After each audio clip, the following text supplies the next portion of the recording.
Hi friends, ഇന്ന് നമുക്ക് പഴനിറവ് എങ്ങനെ ഉണ്ടാക്കാൻ നോക്കാം. വളരെ ഈസി ആയിട്ട് ഉണ്ടാക്കാൻ പറ്റുന്ന ഒരു ഡിഷാണ്. പെട്ടെന്ന് വല്ല ഗസ്റ്റൊക്കെ വന്നാൽ നമുക്ക് വേഗം ഉണ്ടാക്കാൻ പറ്റുന്ന ഒന്നാണ്.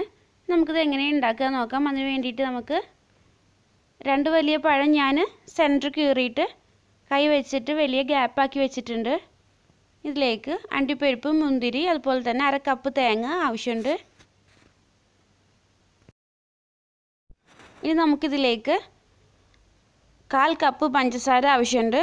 അതുപോലെ തന്നെ ഏലക്കായപ്പൊടി വേണം. ഈ ഏലക്കായ ഒന്ന് ക്രഷ് ചെയ്തെടുക്കാം നമുക്ക്. ഞാനൊരു പാൻ എടുത്ത് വെച്ചിട്ടുണ്ട്. അതിലേക്ക് എടുത്ത് വെച്ചിരിക്കുന്ന തേങ്ങ ഇട്ട് കൊടുക്കാം. നന്നായി മിക്സ് ചെയ്ത് കൊടുക്കാം. എന്നിട്ട്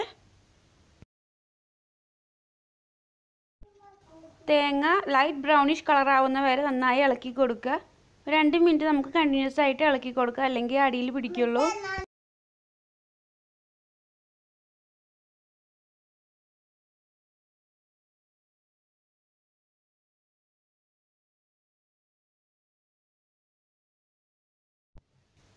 ഞാനിപ്പോൾ 2 മിനിറ്റ് ഇളക്കി കൊടുത്തിട്ടുണ്ട്.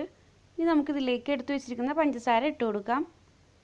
ഞാനിവിടെ 1/2 കപ്പ് പഞ്ചസാര എടുത്തിട്ടുള്ളത്.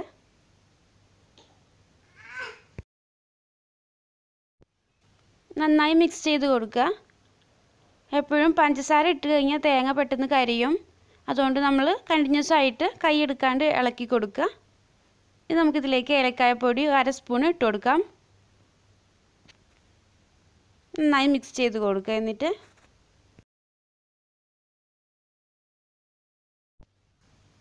അത് 2 മിനിറ്റ് ഇളക്കി കൊടുത്തിട്ടുണ്ടെങ്കിൽ നമുക്കിതിലേക്ക് എടുത്ത് വെച്ചിരിക്കുന്ന അണ്ടിപ്പരിപ്പും മുന്തിരിയും ഇട്ട് കൊടുക്കാം.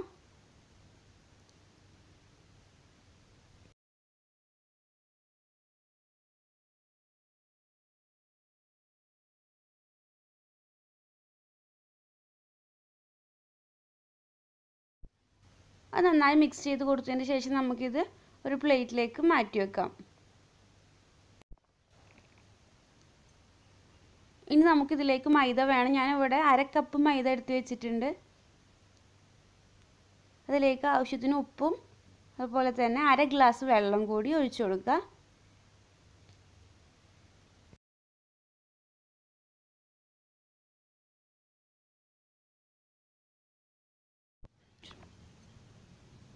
അത്യാവശ്യം കട്ടിയിലാണ് ഞാനിത് എടുത്തു വെച്ചിട്ടുള്ളത്.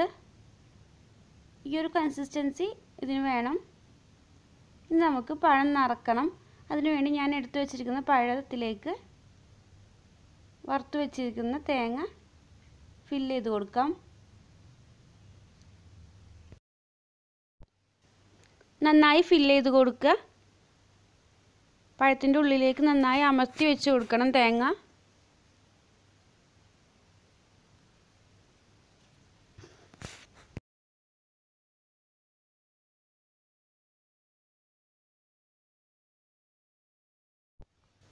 ഞാനിപ്പോൾ ഫില്ല് ചെയ്ത് കൊടുത്തിട്ടുണ്ട്. ഇനി നമുക്കിതിന് മേലെ എടുത്തു വെച്ചിരിക്കുന്ന മൈദപ്പൊടി ഫില്ല് ചെയ്ത ഭാഗത്ത് മാത്രം ഒഴിച്ചു കൊടുക്കാം.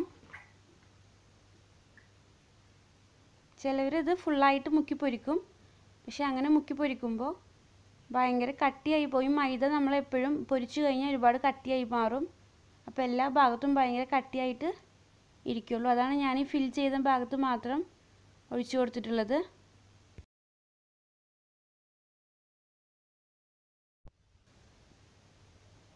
ഇപ്പോൾ റെഡി ആയിട്ടുണ്ട്. ഇനി നമുക്കിതൊന്ന് ഫ്രൈ ചെയ്തെടുക്കണം. അതിന് വേണ്ടിയിട്ട് ഒരു ചട്ടി എടുത്തിട്ട് അതിലേക്ക് ആവശ്യത്തിന് ഓയിൽ ഒഴിച്ച് കൊടുക്കുക. ഞാനിപ്പോൾ ചൂടായ എണ്ണയിലേക്ക് എടുത്ത് വെച്ചിട്ടുള്ള പഴം ഇട്ട് കൊടുത്തിട്ടുണ്ട്. നമ്മുടെ കയ്യിലുള്ള തവി വെച്ചിട്ട് ഫില്ലിങ്ങിൻ്റെ മേലേക്ക് കുറച്ച് എണ്ണ ഒഴിച്ചു കൊടുക്കുക. എപ്പോഴും നമ്മൾ ഫില്ലിങ് ഇല്ലാത്ത ഭാഗം വേണം ആദ്യം എണ്ണയിലേക്ക് ഇട്ട് കൊടുക്കാൻ, അല്ലെങ്കിൽ ഫില്ലിങ് പെട്ടെന്ന് പൊട്ടിപ്പോവുള്ളൂ.